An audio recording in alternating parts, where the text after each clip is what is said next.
Rikthehemi në studio dhe në rast mendimin e drejtë për drejtë këtu në Report Televizion. Jemi në zhvillimin e minutave të fundit, sepse vetëm pak minuta më parë Belinda Balloku ka dalë, pra ka lënë ambientet e gjykatës posaçme kundër korrupsionit dhe krimit të organizuar, ku ishte parashitur që për orës 9 apo 8:53 minuta për verifikimin e masave të sigurisë. Ky është momenti, çojmë dhe të kuptojmë gjë nëse ka thënë diçka. Jeni numri 2 i qeverisë.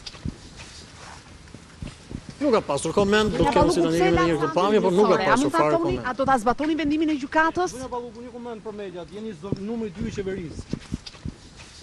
Më shumë të dëgjojmë pyetjet e kolegëve gazetarëve, do ta zbatoni vendimin e gjykatës në një koment për mediat se jeni numri 2 i qeverisë. Gati 40 minuta, pra për të shkuar zonja Balloku shkoi në orën 8:53 minuta, por në orën 9 ishte ora rezultati i nisjes së seancës për verifikimin e masave të sigurisë të dhëna nga GKK dhe ka dalë pak minuta më parë rreth orës 9:40, 9:41 minuta, pra gati 40 minuta ka zgjatur seanca për verifikimin e masës së sigurisë për Belinda Balloku. Këto janë edhe pamjet.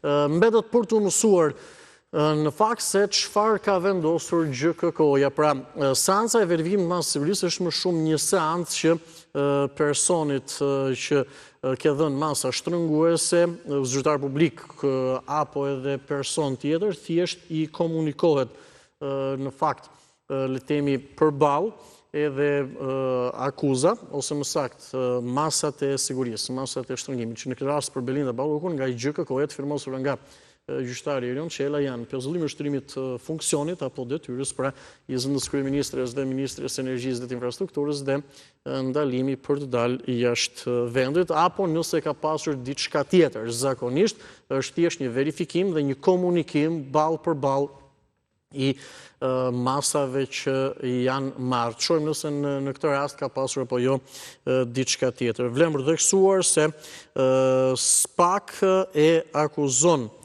zonjën Balloku dhe ka marrë pandehur për shkeljet barazisë në tender. Nga kolegu Sokol Dema që ndodhet në ambientin jashtë në SPAK dhe po Nika Hapasapi gjithçka ndodh, bëhet me dije se seanca është shtyrë me 2 orë për të njohur me aktet, për të thënë me gjithë dokumentacionin apo me gjithçka ka ndodhur, kështu që në momentet që ne po flasim, nuk është se ka ndonjë zhvillim dhe besoj seanca për Ballokun, por diçka duhet të kujtojmë që në ambientin e brendshme të GKK-s apo edhe të SPAK janë 2 vartësit e zonjës Balloku, kreu RSH-s dhe kreu Kesh, ata kanë qenë në masë sigurie, janë masë sigurie arrest në shtëpi. Kam kolegun Sokol Dema. Sokol, përshëndes edhe një herë, pam që zonja Balloku pak minuta më parë ka dalë nga ambientet e GKK-s, por konkretisht çfarë po ndodh?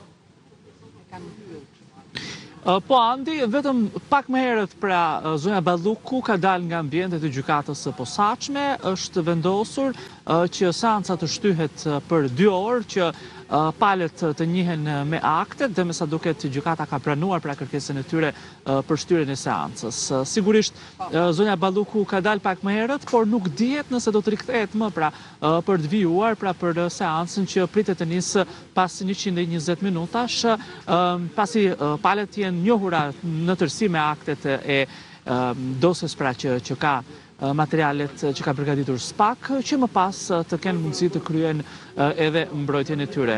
Do të thotë që 2 varësit e saj, kreu i RSH-s pra dhe kreu i Keshit do të vjojnë të qëndrojnë brenda ambienteve të gjykatës së posaçme në një dhomë të posaçme për shkak se janë në masën e sigurisë arrest shtëpie, por zonja Balloku patjetër që ka vendosur pra që të dalë nga ambientet e gjykatës dhe të vijojë për 2 orë pra me shumë mundësi për të rikthyer pra më pas në lidhje me vazhdimin e seancës. Ka qenë gjykata e cila pasi i ka dëgjuar në tërësi të gjitha kërkesat pra të avokatë dhe mbrojtës të zonjës Balloku dhe varësve të saj në lidhje me kërkesën për të bërë të mundur shtyrjen e seancës për njohjen e akteve, ka vendosur pra që ta pranojë një kërkesë të tillë që normalisht të vijojë seancën më vonë.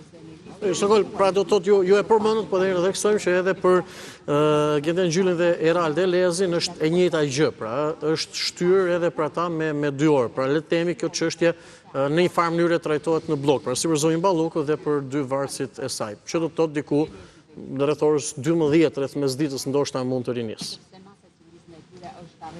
Po, në fakt, rreth orës 12 pa 15 minuta do të nisë procesi pra për rivlerësimin e masës së sigurisë.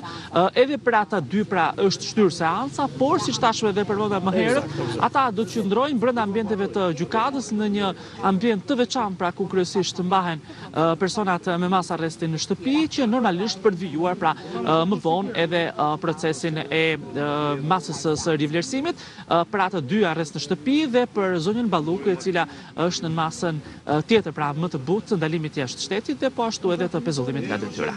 Faleminderit Sokol, do të kemi tjera kontakte së bashku, në këto momente do të kalojmë në një hapësirë publicitare që do të thotë pak a shumë do të jetë një ditë e gjatë. Kjo sotmja në lidhje me verifikimin e masave të sigurisë për Belinda Balluku dhe dy varësit e saj nga ana e GKK-s për abuzimet me dy tenderi shkapin vlerën të 210 milionë euro për atë tenderi tunelit Llogaraz dhe ai lotit 4 të Unazës së Madhe.